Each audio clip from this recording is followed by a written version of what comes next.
Hi, guys, and welcome back to a brand new episode of Anime Podcasters. Today, I am back with an episode that, this, if you just listen to our last episode, this might feel very familiar to you. And if you're with us since day one, this also will feel very familiar to you. We are talking about Naruto. With me, as always, the triumphant trio, Team 7 of anime podcasting, ladies and gentlemen, and everyone else. We got Hotshot Uchiha. How are you? Why the hell am I an Uchiha? And we also have RG Haruno. Why am I not the Uchiwa? You know what? I'll take an Uchiha over being a Haruno, though. You know what? I'll take anything if I'm not in the same family. And yes, it is Jaian Music Uzumaki. Happy to be here with all of you.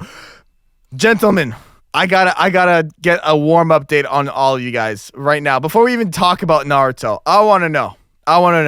How do we feel about that game show result? It doesn't feel so we great. talk about Naruto, let's talk about Naruto. Nah, bro. Game show results, bro. What kind of genjutsu did you try to cast? You see, Hotshot Uchiha tried to use his Sharingan and wrote this incredible game show of a Naruto. By the way, the previous episode was a Naruto game show, and you should go listen to it. It was so much fun. How do you feel about the way it went down, Hotshot? Just, I want to know. I want to hit it off. I don't agree. I don't agree with the results. I wanted you to lose so badly that I have no problem saying this on recording. I offered at least Kyo if he wanted to cheat and get the answers, and was told no. So I can't believe that's something that went down. Yeah, no, I'm not going to pretend like I have integrity here. I wanted Jaden to lose. That's all that mattered to me, and it didn't happen. I gotta admit, I really wanted to cheat. I may have cheated, I may not. We will never know. But let's say that I hypothetically cheated, and I still got that score. Could you imagine if I had cheated, how I would feel? So. Yeah, no, I hear you. And you still got that score. Yeah. No, absolutely. I got dunk. I honestly had not felt levels of stress like that, like I had in a while. And I want to say, RG, there's some answers that you gave that will cure my depression for the rest of my life. And I just want to highlight two of them, bro. Two answers that you said that made me die of laughter. The first one was, what's Toichi Ichiraku's name? His name is Chief. I cannot be held responsible for what I said another yesterday. That's another person. That's not me. Oh, man. It was so funny. And then my other one that I love that you answered was, so we have the small Rasengan, the medium Rasengan, the little bit bigger Rasengan. Man. It sounded like when you're in elementary school and you try to describe shapes to your teacher in geometry class. Well, I don't know. I've looked it up on the internet, and it was like, oh, there's like a tons of kind of Rasengan, and I was like, I didn't know their name, but I was like, I know there was like a smaller version, a bigger version. I was like, how the fuck am I supposed to describe their name? So I use what I had. Oh, it's so funny. Yeah. So good. But yes, fun game show. The next one will be happening, and we already have a potential topic for that. I want to start with this. So Naruto has obviously been around for a super long time. It's created by Masashi Kishimoto, and it was the very first episode of this podcast. Hasha, how would you say Naruto influenced your anime watching? Because I think it was one of the very first that you've watched. Unless right? you get into technicalities, Naruto actually was my very first anime. The only reason I say technicalities is because I believe I ended up watching Pokemon first, like Pokemon and Digimon. But Naruto was the first one I watched that like cemented that this is an anime. And for a long time, like even until I met Kyo, it was pretty much the only anime I knew of existence that actually went by that name. And after meeting him and then meeting you, being exposed to obviously hundreds of different kinds of anime. I mean, I'm a co-host on a podcast about it. You tell me. Right. But I mean, to me, Naruto is just one of those shows that was one of my first as well. First episode, I've said this story a lot of times on the podcast. My first episode ever was Rock Lee versus Gaara in the selection rounds for the tuning exams.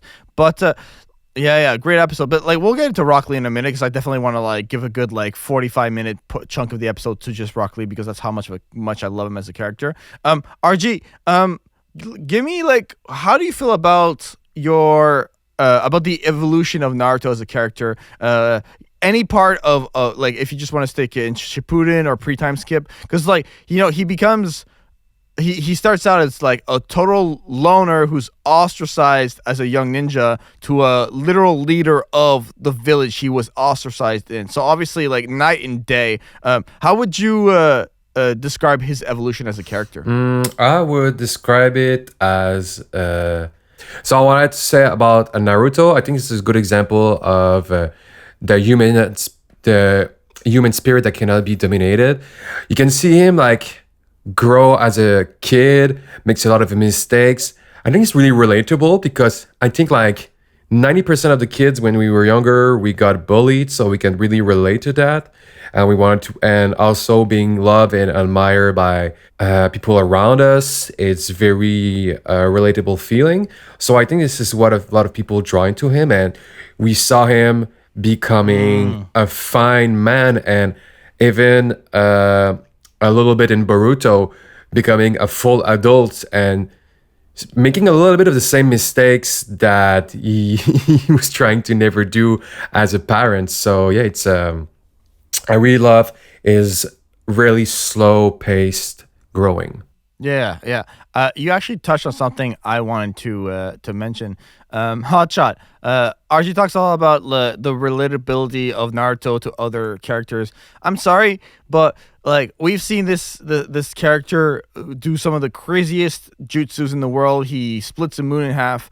No one can tell me otherwise that the strongest jutsu in all of Naruto's arsenal is Talk No Jutsu. We're the same. I can relate to you. Doesn't matter how evil you are. We're friends. You can be a good person from now on. Like, that's something that I found like overbearing in Naruto. Can you relate to that? Yeah. No. Because whenever I talked, no one listened. Absolutely. No, I mean, can you relate to what I'm saying? Like, do you agree with that? I agree with what you're saying. Yeah. Like, a lot of his fights can be ended by saying, like, I'm your friend, or I sympathize, or yada, yada, yada. But then there's other times where he just straight up murders whoever he's fighting. But I say that as an exaggeration because, believe it or not, as far as I know, Naruto has never actually canonically killed anyone. He's Really? beaten them to submission, but he's never actually ended a life. Are you sure about that? I am sure about that. I looked up that before this episode. It may have changed in Boruto, but as far as Naruto through Shippuden goes, he has never actually ended a life. Canonically. I'm seeing contradicting information here. Why? What are you saying? Yeah, well, I'm seeing here, despite this notion, Naruto Uzumaki actually has only killed one person, a single Sand Village Jonin. Of course it's Sand Village, who was named Yura. Yura was at first believed to be a trustworthy member of the council. However, it later was revealed that he was a secret agent on behalf of the Akatsuki. His memory was reactivated on the arrival of Sasori and Deidara in the Hidden Sand after Yura's espionage comes to an end. You're basically right, because if I can't remember the character, like, he didn't matter. So maybe it was in a non-canon fashion. But yeah, I agree. Like, obviously Naruto's not gonna kill any man. Like, RG, can you argue against that? I was thinking about every single villain in the show, and I was like, Pain kind of like sacrificed himself. The guy, what was the guy with the long sword again in the beginning on the bridge? Yeah, Zabuza. He was. It was who killed him again? Kakashi. Was it Kakashi? Yeah, it was Kakashi. Zabuza was killed by Kakashi. Yeah. Right? He was Chidori, okay. Technically, he was, because Zabuza was gravely wounded in the fight, but the last thing he did was kill Gato, and then he succumbed to his wounds. which were inflicted by Yeah. Kakashi. But like, yeah, exactly.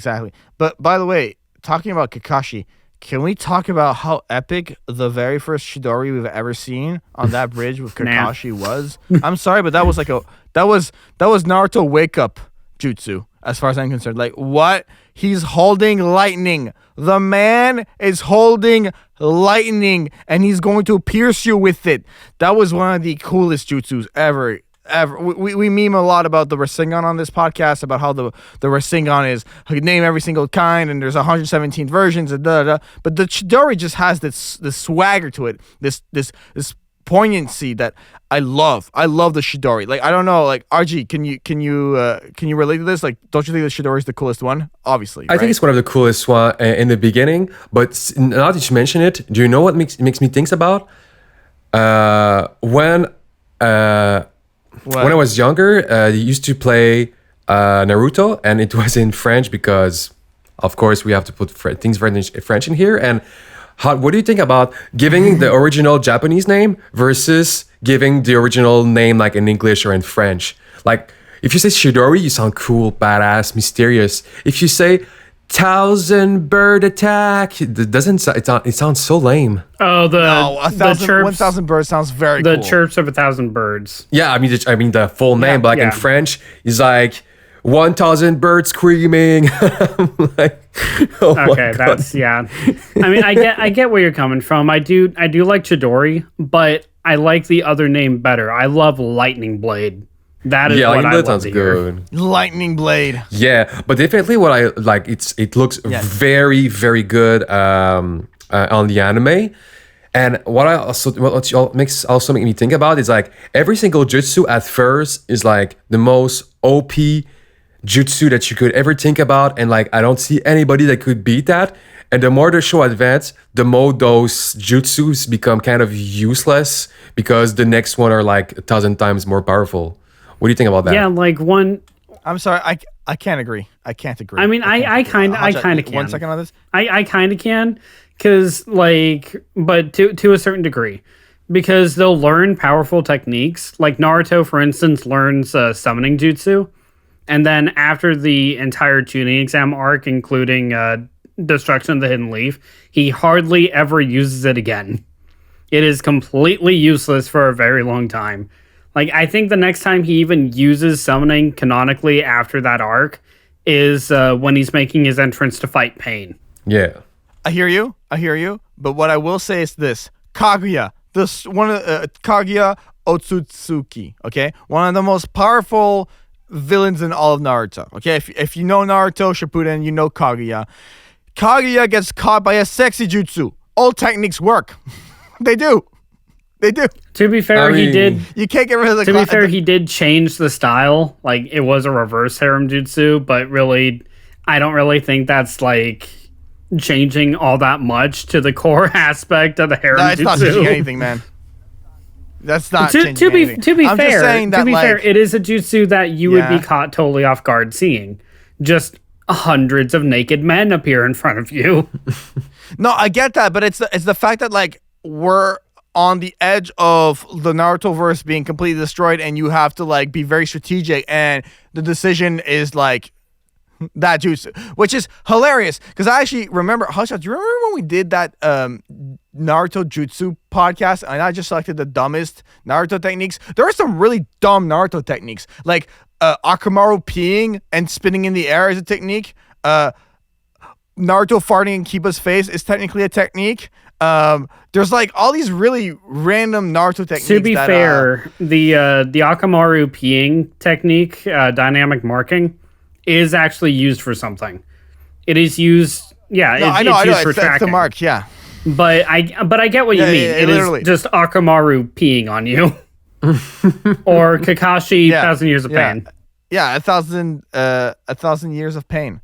Oh man, that, you know what?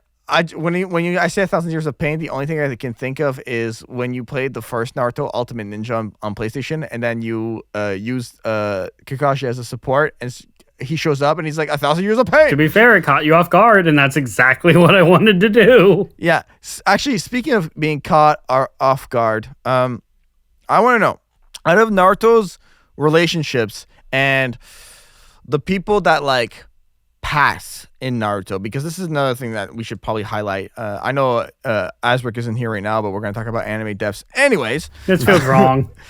Which Naruto passing felt the most like unexpected to you? That caught you by surprise the most? Like, RJ, I'm going to start with you. I don't know, because the series, like, there's so many people dying, and I'm like, who do I think who was supposed to survive? I guess Neji. I think it was versus. Yeah, That's fair. Because I was like, everybody survived. Everybody was cool. Like Neji, nah, he gone. But Neji, was it versus Spain or was it versus the super big war? It was Neji was during the war. There's a bunch of Yeah, it was during the war. Yeah, it was during the war. He was a human shield to like protect Naruto and Hinata from like these spiky things, and he just gets pierced. Yeah, and because initially injuries. Initially they were coming in after Naruto, but then Hinata jumped in front of Naruto. Then Neji jumped in front of Hinata. Yeah. But it's kind of symbolic because it's like the upper family protecting the distant family. So it's like it's kind of cute and everything. But it was kind of random. All right, I was just gonna say. Also, didn't Neji had this jutsu like to turn around and like to dodge things and throw them away? The rotation. I was thinking the same thing. Yeah. Yeah, I was like, can he do that? But that's not a perfect technique. Like things can and have gotten through it before. Does it? True. Yeah, I don't remember when he was fighting Kimimaro, or Kidimaru or the spider guy from the Sound Village, Kidomaru. Okay. When he was fighting him, he realized Neji's Byakugan had a 1 degree weakness or weak spot. And even when Neji was using rotation, it was still getting through and cutting him. Oh, yeah, that's true. I remember Right, that. but the reason why it was getting through, though, is because of all those spider webs on the ground were slowing down the rotation. Well, also, if you see basically your sister in a life or death situation, you don't think about like all you can do. You just think about getting there. I would get there and I would spin around. I would try at least.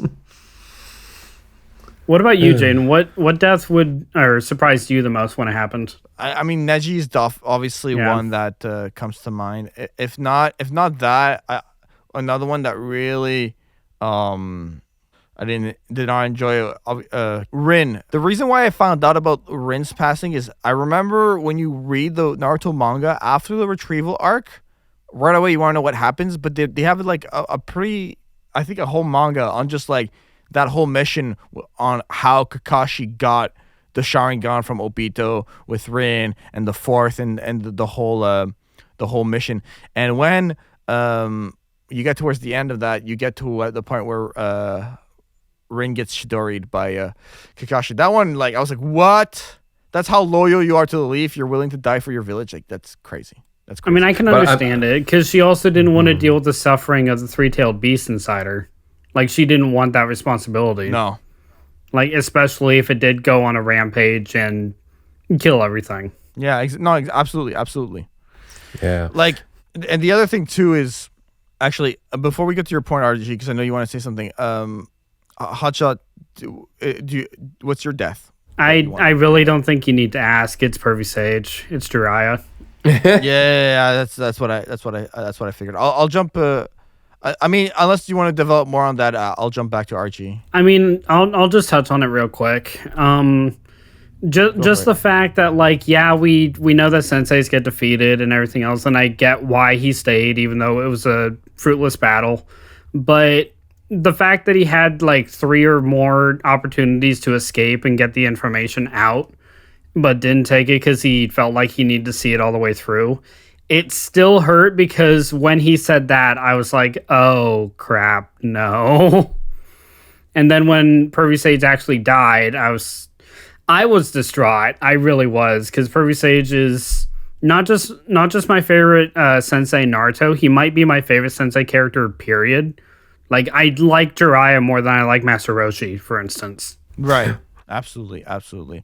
RG, what were you gonna say? Sorry. Well, I was gonna say something, and I was like, "What do you like so much about Jiraiya? Do you do you have similar interest?" I mean, maybe, but I don't act on him the same way. Of course, Jiraiya you was know. a really weird character for me to wrap my mind around. But he obviously is like fundamental in Naruto's growth.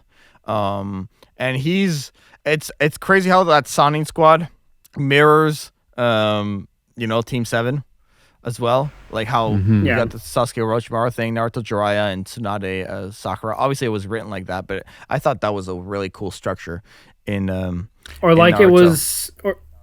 I'm sorry to cut you off, Jin. Or like it was, like you said earlier, RG, that Naruto had a spirit that couldn't be dominated. Jiraiya's passing was one event that dominated him and that controlled him for a while because it actually completely shut him down. And we hadn't seen something like that happen with Naruto since even when Sasuke left, he wasn't Yeah. like that because he was just, I'm going to heal up and I'm going to go right after him again. But when he heard that Pervy Sage had been killed or had died, he shut down for like a solid week, if not longer, like months. And it doesn't really give like a really good time frame, but it actually affected him so much that everyone started to check on him more. Yeah, I mean, it's Yeah, absolutely. I mean, I completely agree with you, and at the same time, it's like that just makes him even more human and relatable. Because even with all this pain and everything, he still continued to push through to try to be stronger and do better. Because he could have killed Pain, but he didn't. It kind of, in a way, like came back to him. Because if he killed Pain out of anger, Pain wouldn't have cast his mass resurrection jutsu to save the people of Konoha. So it's just kind of a good thing that he he had good morals. No, I Actually, understand that. okay. Thinking about that, I think I have one death that actually did surprise me a little bit more than Pervy Sage, because Pervy Sage, like his actions led to it, so you kind of had a bit of a warning. But when Pain killed Hinata right in front of Naruto, But he that one didn't really shook me. kill That her. one caught me really off guard. Did he actually Yeah, he kill did. her? He did. He had to Yeah. resurrect. He actually killed her. He Oh, resurrected yeah, her in he the end. did. Thank God He- that he question stabbed wasn't her in with the in the spike. quiz. I'm happy you didn't put that question in there. Damn. Yeah, he basically killed almost all of Konoha. Like, there was a handful of survivors, and thanks to her Byakugan, Hinata saw Naruto fighting. So she jumped in, and that's where we first saw Twin Lion Fists. And after she was defeated, Pain looked right Those at were the Naruto and days killed her. Of just Naruto being one of those crushing animes. You know what's not as crushing though? And Today- I want to bring this up because I know this. I wanted this this specific series to be an episode, but I don't think it'll ever become an episode, and I don't know when I'll be able to bring this off next. Rock Lee and his ninja pals Oh my god, no! I'm so tired to just think about that. is Thank God it wasn't going the where I thought it was going. greatest anime Giant, no. of all times. You try to convince us to watch it so many times. Rock Lee and his ninja pals. RG, if you don't agree, get off this podcast. Oh no, not you too. Oh my god. Rock Lee and his ninja pals. Rock Lee and his ninja pals. One season came out in 2012. Is phenomenal. It's great. It's hysterical, and it just proves. And you know what, Archie? I'll give you this. Oh, yeah. That's what you sound like right now. However, it shows that Rock Lee is that deep of a character, that strong of a character, that awesome of a character that he can create his own 51 episode series where he's the main character and Naruto's a side character. That's how impressive this character is. He's side characters Naruto. Okay, before you start fanboying like even longer, because if I just let you go, we will be here for multiple hours. And also, RG I'm kidding. Hold on now. No, I'm kidding. RG, Why the hesitation about this one? The show is probably great. I just don't like how Jan keeps bringing it up, and he's like, "Dude, you need to watch this show. You need to watch this show all the time." And I'm like, I watched one episode. I was like, "Oh, this is not for me." And Jan is like, oh, "Okay, but this is the greatest show ever," and he thinks about it year after year. So as always, the problem is just Jaian. It's always Jaian. To be fair, he did the same. To be fair, yeah, the problem is always Jaian. You know what? To be fair, he did the same thing to me. No, wait. I'm gonna fire a shot. I caught a stray there. I'm gonna shoot another stray back to RG. You know what, RG? This is the equivalent of you stopping at the first episode, not figuring out how to use the move cut, okay, and cut me some slack to watch another episode. Hi, Jaian. Too bad. Honestly, and I know Hotshot agrees with me. Too bad for you for not liking more of this, because this show is phenomenal. This show is just good. It's just good. You turn off your brain, okay? But you don't know how to sell it. That's not a problem for you. Roasted. To turn off my brain? Actually, you know what is the problem? It takes more issue to turn it on. No, but like, let me give you an example. Shadow Possession Jutsu by Shikamaru. Awesome Jutsu move, right, RG? Would you agree? Yes, I would agree.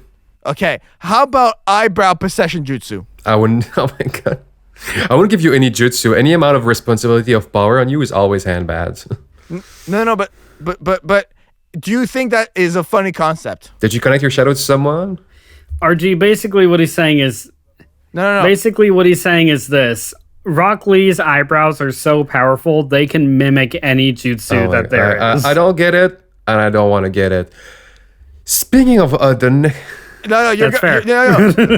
We're gonna get you to get this. That's right, Jan. I have it. This is an open conversation format, so be open to this conversation. Giant, RG. I will. RG, unfortunately, he did the same thing to me with Blood Sea and with Terran Residence, and he's doing the same thing with me with Death Note. The only way to get him to shut up is to watch the show. The only one I refuse to watch is Death Jan, Note. Let me ask you a question. Podcast, Did you think that Naruto should have ended after all the Great War, after every loss, every country like being at peace? Do you think Boruto should never have existed? Yes. So this is an interesting topic that you bring up, because we literally did an entire episode on me trying to convince Hotshot to watch Boruto, and Hotshot's main point in there was like I just don't understand. It's not as good as Naruto. It's never going to be as good as the original. All this stuff, which fair enough, but this is my issue with if Boruto does not exist, or if there is no continuation to Naruto. The whole point of Naruto was for him to become Hokage, right? Yeah. Once he becomes Hokage and you end it there, isn't that just the most, like, what happens after that? Doesn't that leave the biggest question mark in anime ever? If you just leave it at that. Oh, it ended. He's like Hokage now, and then they lived happily ever after. That to me personally feels empty. But that's the point. point. I want Boruto to exist. I started with Boruto, at the beginning, and I watched the first few 100 episodes. 100? But after a while, like, it just got the first few 100, and after a while, it just became too much. It got too washed out. It was just too stretched, and I just felt like we were milking a dry cow. So, am I glad Naruto exists? Yes. Do I think it was poorly executed? Yes, as well. You see what I'm coming from? How many episodes of Boruto there is? I thought they were like 80 or something. Boruto. No. There's like Boruto episodes. That's a good question. Boruto episode count. Let's see. How many? Oh my god, there's like 294. Oh my god. I thought they were like. There's nearly 300 Boruto episodes. Jesus Christ. It's like a whole another Naruto. All right, okay. I know I've seen some. Okay, I'm gonna throw in my 2 cents here. Yeah, for sure. Yeah, Boruto shouldn't exist. My god. Because the reason I say it is because, Jaden, you have a good point. Like, once Naruto becomes Hokage, what happens after that? I'm not opposed to there being like a time skip special or a movie, like after Naruto has become Hokage and about the next generation of ninja. But after that, I'm just like, okay, we can stop there. Because one of the key phrases in media is leave them wanting more, or not even just in media, but in entertainment. So if you leave them wanting more Naruto, like, that's up to you to fill in the gaps. Like, what did happen, who they fight next, yada, yada, yada. You can come up with that in your own imagination. Like, Naruto achieved his goal. That's kind of... It's a bittersweet ending, but you can understand it. Like, Naruto became Hokage. He became accepted by the village. And really, that's where I would have ended it. Because, again, leave him wanting more. Yeah.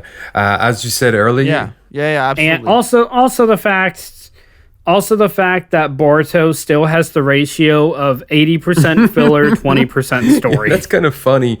I was like... Is that the filler of Boruto? That is... It is an insane skew ratio of how much filler is compared to the actual There's more filler than an episode. That's crazy. I think, like... I know that people speak about, like, One Piece having a lot of filler, but I could never imagine that there's as much as Boruto. Sorry, are you saying for Naruto or for Boruto? Boruto, so... Boruto has 80% filler. How much is it for One Piece? No, it doesn't. No, it doesn't. Wait, yes, it does. I looked it up, Jaden. I've watched the series, bro. I've watched most of the series. It doesn't have 80. You're saying the 290 plus episodes of Boruto, like 200 plus of them are filler? Is that what you're saying right now? Yes. No. Yes. No. What I think you're qualifying it for is that it's so bad that you think it's filler, but it's actual plot. That's what I think is the difference here. I honestly, max 20% is filler in Boruto. Like, actual filler in Boruto, max is 20%. I'm gonna go with a Hotshot on this one. Boruto is a lot of arcs. A lot of art. Well, did you guys watch the series? I mean, I watched some highlight on TikTok, and what was super funny for everyone? Okay, but did you watch... How many episodes of Boruto did you watch? 0. I don't know. I know from the review. Okay, well, that it was exactly. not gonna be good. I watched like 250. I almost got to the end. I got really deep into Boruto. I thought we got through that, Jaian. Your opinion doesn't matter. No, okay, let's be serious. Let's be serious. It's not 80%. It's not 80% filler. It's not 80%. Boys, filler. I have the answer. I looked it up while we were talking. What is it? So the reason why it was 80% filler was because when it was first starting, filler made up a majority of the first 100 episodes, and then it got back into story. And now that there's 242, if not more, 290. it has dropped down to about 26%. Oh. But when I looked it up, they said that it was like 80% because story was building and going nowhere. But yeah, like I said, it's around 20%. Like, so yeah, no, Boruto has way less filler than Naruto ever will. Jaian, can you tell me in the Boruto, why do they have I still don't like it. So why do they have dinosaurs that are doing primary adultus on other dinosaurs? What is this in Boruto? So I understand.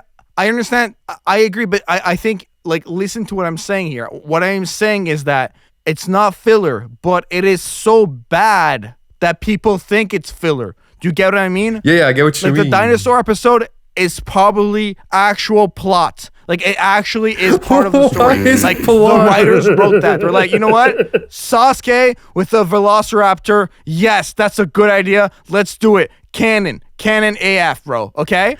Oh my god. But okay, so it's canon, but it's canon, but the studio was just either high as fuck or drunk as fuck when they wrote it. No, they went for something else. It was never going to be as good as dinosaur Naruto. writing. It was just never going to be as good, you know? But yeah, like max, I still think 26% is high. Like, that means one out of every 4. Like, you guys have to understand, there's like, I would say there's over 20 arcs in Boruto. There's like really short 4 or 5 episode arcs, and like they're all part of the story because we pick up a new character that becomes canon in the story. So that makes that short arc, even though not good, not filler. You know what I mean? But I think that's besides the point. We're splitting hairs at this point. Like, but majority of Boruto is not filler. We talked about Boruto. We talked about spin-offs. I want to talk about Naruto movies.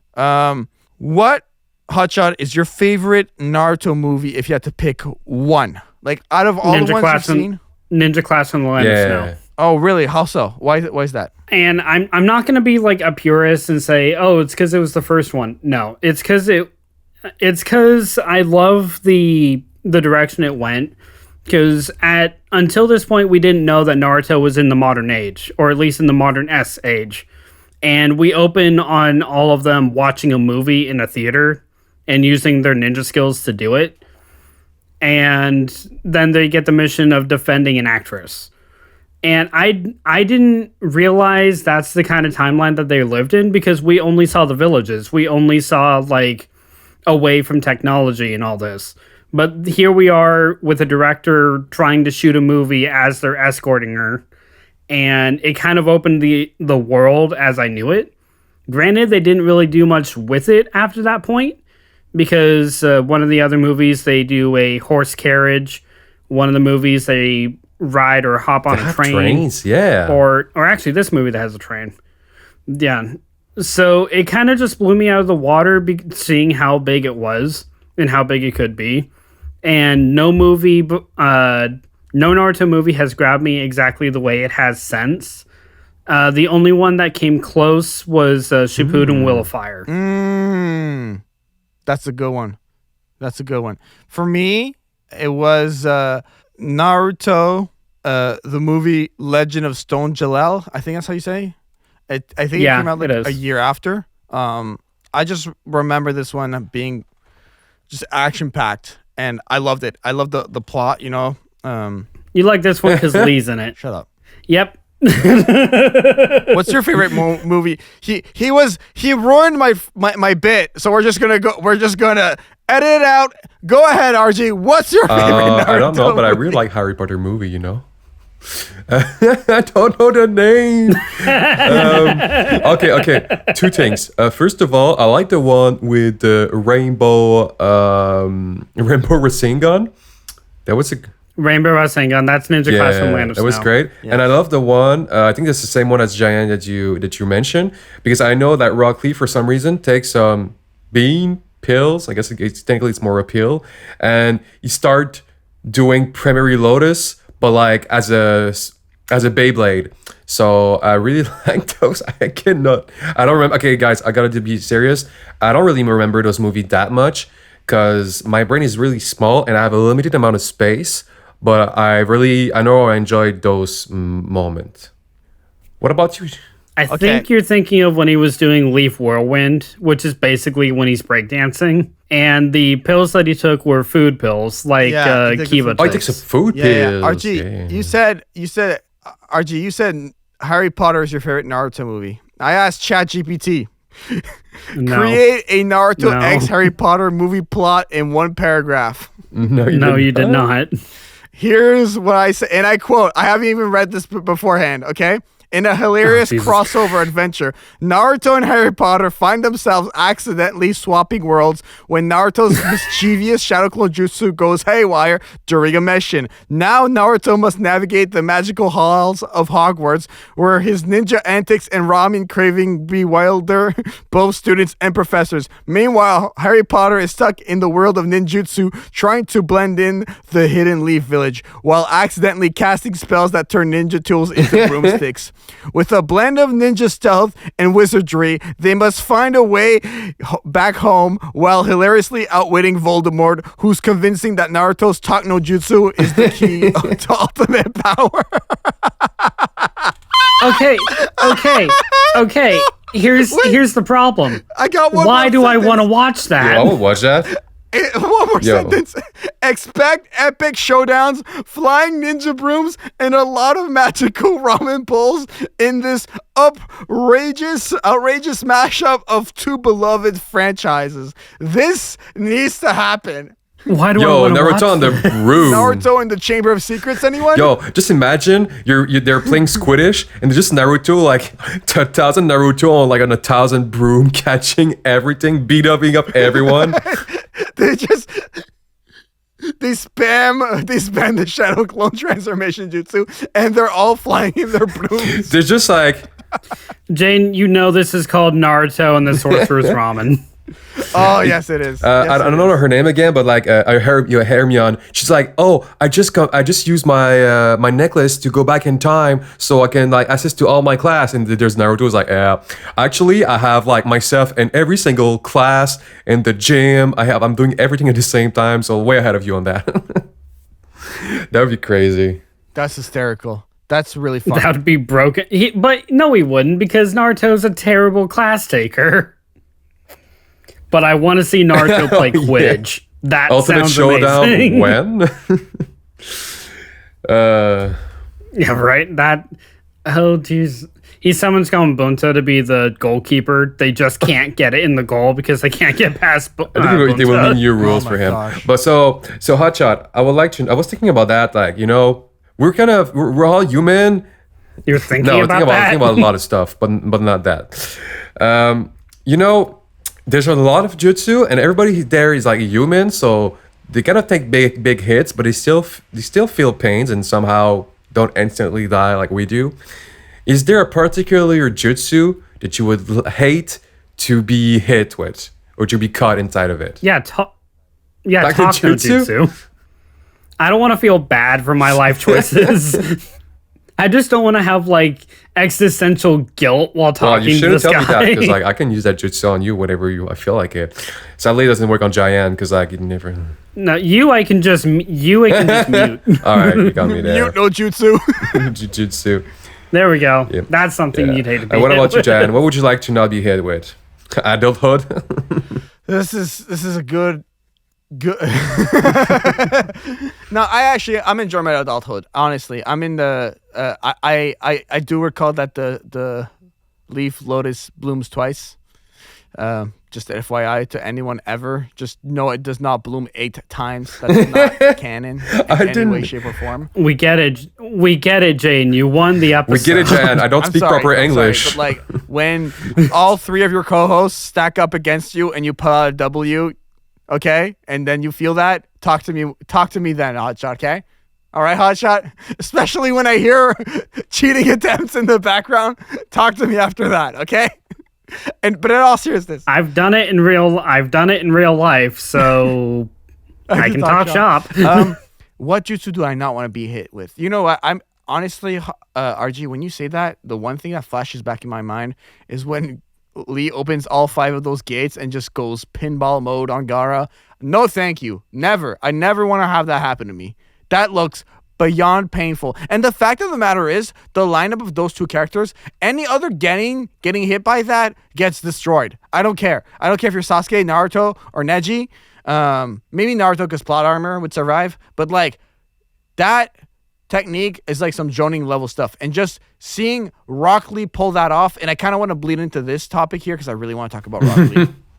I love this character. This character is a source of inspiration for me since I was like early teens. Seriously, his work ethic, his like never give up attitude. I mean, you can't tell me if you're listening to this episode and you're this deep into it right now, Rock Lee has probably influenced you in some type of way, which is how intense he is and how hardworking he is. And the other thing too that I love about him is he's like the perfect character in terms of like, you take one character, you just dedicate him to one craft and you see what happens. I love that. I love that. Like, what is the jutsu you don't want to be hit with? Yeah, it's crazy because Dynamic marking. What is dynamic marking? Akamaru Oh my pissing God. on you. We went over this. Maybe I'm into it. No, like you guys didn't talk about like. Okay, hold on. No, we don't talk about this. You talk about like all of this like pain and stuff, but there's the most painful jutsu. It's clearly Hitashi's prison, cause he hits you and beats you during 3 days, and if he feels like it, 1 second counts as 3 days. So he could technically do torture you during years, however he wants. So I don't care about how much Rock Lee breaks my bones, or about like any other or responsibilities. If he gives you all of this for like an eternity, you would go insane. What do you think about it? Yeah. Yeah, I guess that mean, is all we thought about that. Yeah, I agree. It would suck. I mean, it put Kakashi out for a really long time. So no, you have a strong point. What do you think, Hotshot? I think getting hit with Tsukunomi is gonna be worse than the Hidden Lotus. Like, don't get me wrong, the Hidden Lotus will outright kill you. I think torture is worse than outright kill. If I were to use that jutsu on a hotshot, I would teach you French, and we will not get out until you speak as much as me. Turns out we're in there for like an hour real time, so you've been spending longer than a year teaching me. And after I give up, I asked ChatGPT. No. Oh god damn it, Jaden!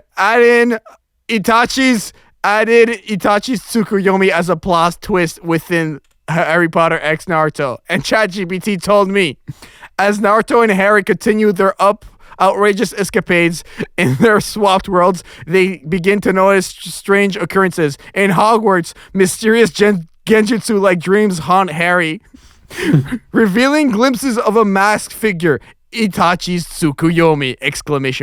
Is unleashed accidentally during Naruto's wild interest into the world of wizards, has bridged the gap between their dimensions. All right, Jaian. As the masked figure's identity is unveiled, it turned out to be none other than Itachi himself, who has teamed up with Voldemort to create a catastrophic alliance. That would be very catastrophic, I'm not even kidding. With both ninja and wizard worlds facing chaos, Naruto and Harry must join forces using their newfound skill and combining ninjutsu and spells in a hilariously epic showdown to break Itachi's Tsukuyomi and send the villains packing. Ramen and butterbeer may seem like an unlikely combination, but it's the key to saving both dimensions in this comically enchanting crossover. I mean, I'm watching that, dude. I don't care. You can go, Jaian, let's not talk about this right now. That's all right, Jaian. Amazing. And this is where we're gonna wrap things up. Right, Jaian, what are your final thoughts on the discussion that we had today? I asked ChatGPT for my final thoughts. No, okay. God damn it, Jaian. You know, I knew you were a robot. Hotshot calls me Jaian. Okay. Obviously, guys. This is like a koala cast style Naruto thing that we're doing right now. So I'm allowing myself a little bit of loosening up of the color right now on this podcast. Listen, Naruto's amazing. Will always be amazing, and you can really combine it with any other franchise. That's what I take away from this podcast. And obviously, it's always a pleasure to talk with you two gentlemen. RG, what are your final thoughts? My final thoughts. I really love our conversation today. I think we learned a thing or two. And what actually I would like to offer our audience is what subject, any kind of subject, no matter the subject, would you like us to suggest to talk? Okay, I'm going to have to rephrase that. Which subject would you like us to talk on the next podcast? Don't be shy. I would like to hear your ideas. What about you, Hotshot? Absolutely. I'm being forced to say this against my will, so bear with me. Giant music is the best thing to ever happen in my life.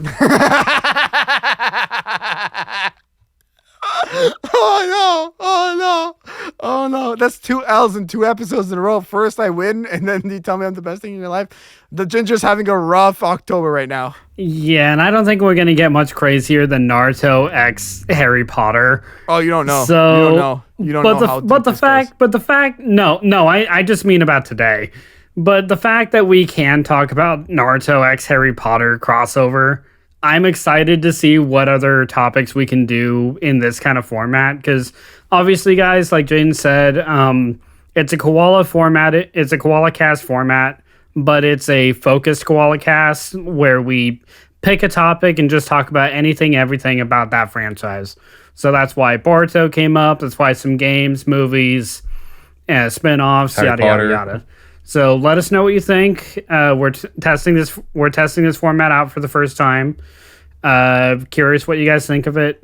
I really enjoyed myself because we really could just let go and let imaginations go, as long as it still makes sense to talk about. All right, perfect. So for myself and RG, actually, I have an idea. I have an idea. Oh God! Don't type in Chat GT or whatever the hell. No, Jaian, stop. What's the name of that anime style again? Called? It's called that we did an episode about. The one where you get hit by the isekai. Wait, anime style. What are you talking about isekai here? Don't worry about it. Just give me a Jaian, second. stop with ChatGPT. RG, I'm scared. He always does RG, that. I'm scared. I asked ChatGPT, now give me an isekai title for this crossover. And it gave me How Ramen and Magic Save Two Worlds, Naruto and Harry Potter's Isekai Chronicles. So for myself, RG and Hotshot, this has been another episode of How Naruto and Magic Save Two Worlds, Naruto and Harry Potter's Isekai Chronicles. Bye, guys. Bye, guys. Hey guys, Hotshot here. Thanks so much for listening to this episode of Anime Podcasters. We have over 100 other episodes for your entertainment found wherever podcasts are available, such as Spotify. We also release new episodes twice a month, so keep an ear out for us. You can follow the podcast at Anime Podcasters on Facebook, Twitter, Instagram, TikTok, and Jaian Music's YouTube channel. Jaian himself can be found on social media at Jaian Music, as well as his own website, jaianmusic.com. Kyo, our artist for the podcast, can be found on Twitter and YouTube at GoProKyo, as well as his website, ccartgalleryportfolio.com. As for me, Hotshot, you can find me on YouTube and Twitter at HotshotGinger. As always, guys, thanks for listening to us. Hope to talk to you soon. Take care.